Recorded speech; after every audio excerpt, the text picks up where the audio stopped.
যে জুলাই গণ অভ্যুত্থানের মধ্য দিয়ে আমরা কি স্বাধীন সার্বভৌম পররাষ্ট্রনীতির সম্ভাবনা তৈরি হয়েছে বাংলাদেশে,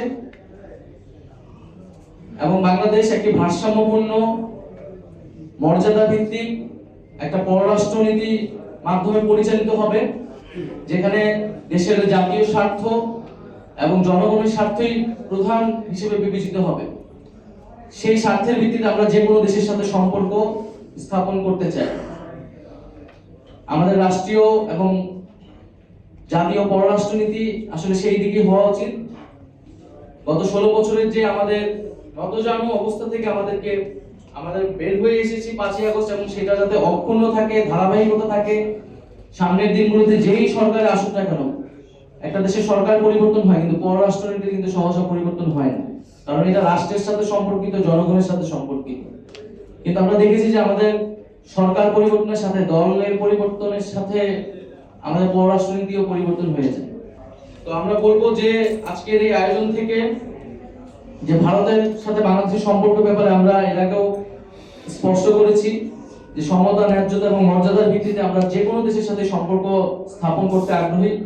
ভারত প্রতিবেশী দেশ হিসেবে ভারতের সাথে আমাদের সেই ঐতিহাসিক, সাংস্কৃতিক এবং অর্থনৈতিক সম্পর্ক রয়েছে।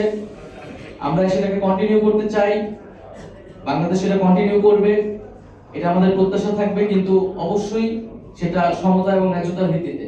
বাংলাদেশে গত 54 বছর ধরে আমরা দেখেছি যে সীমান্ত হত্যা একটা গুরুতর মানবাধিকার লঙ্ঘন হিসেবে পুরো আন্তর্জাতিক মহলে বিবেচিত হয়ে এসেছে, কিন্তু এই সমস্যার কোনো সমাধান আজ তক হয়নি।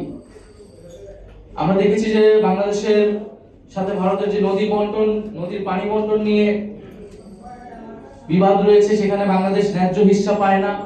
তো ভারতকে বাংলাদেশের সাথে যদি সত্যিকার অর্থে একটি বন্ধুত্বপূর্ণ গণতান্ত্রিক সম্পর্ক স্থাপন করতে হয়, তাহলে অবশ্যই বাংলাদেশের যেটা হিস্সা, জনগণের যেটা প্রাপ্য, সেই প্রাপ্য বুঝিয়ে দিতে হবে। এবং আমরা বাংলাদেশের পক্ষ থেকেও এটা বলতে চাই যে ভারতে যে সংখ্যালঘু নির্যাতন হয়ে এসেছে এবং এখনো নানা সংখ্যালঘু নির্যাতনের কথা আমরা শুনতে পাই, সেখানে মুসলিম, দলিত থেকে শুরু করে বিজেপি সরকার দ্বারা নির্যাতিত হচ্ছে, আমরা সেই নির্যাতনের তীব্র নিন্দা এবং প্রতিবাদ জানাই। আমরা দেখি যে ভারতীয় মিডিয়াগুলো বাংলাদেশে 5ই আগস্টের পর থেকে বাংলাদেশ বিরোধী প্রচারণায় ব্যস্ত, বাংলাদেশে হিন্দু নির্যাতনের গল্প তারা প্রচার করছে।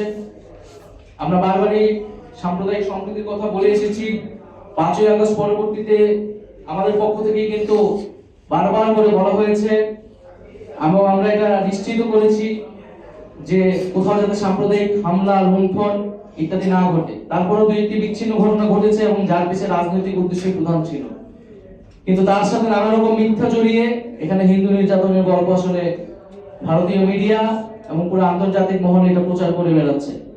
আমরা মনে করি রাজনৈতিক হস্তক্ষেপের উদ্দেশ্যেই হিন্দু নির্যাতনের গল্প প্রচার করা হচ্ছে, এবং এই ধরনের গল্প প্রচার বন্ধ করা উচিত। শেখ হাসিনা এবং আওয়ামী লীগের নেতাকর্মীরা এখনো ভারতে অবস্থান করছে।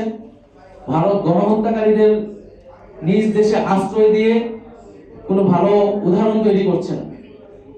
বাংলাদেশে বিচার কার্যক্রম আগাচ্ছে এবং বিচার কার্যক্রম আগালে কূটনৈতিকভাবে যারা দোষী, যারা অপরাধী, মামলার আসামি যারা রয়েছে তাদেরকে ফেরত চাওয়া, শেখ হাসিনা সহ তাদেরকে ফেরত চাওয়া হলে ভারত সরকার সেখানে কোঅপারেট করবে, এটা আমাদের প্রত্যাশা থাকবে, এবং এর মাধ্যমে বোঝা যাবে ভারত বাংলাদেশের প্রতি কতটা বন্ধুত্বপূর্ণ সম্পর্ক রাখতে আগ্রহী।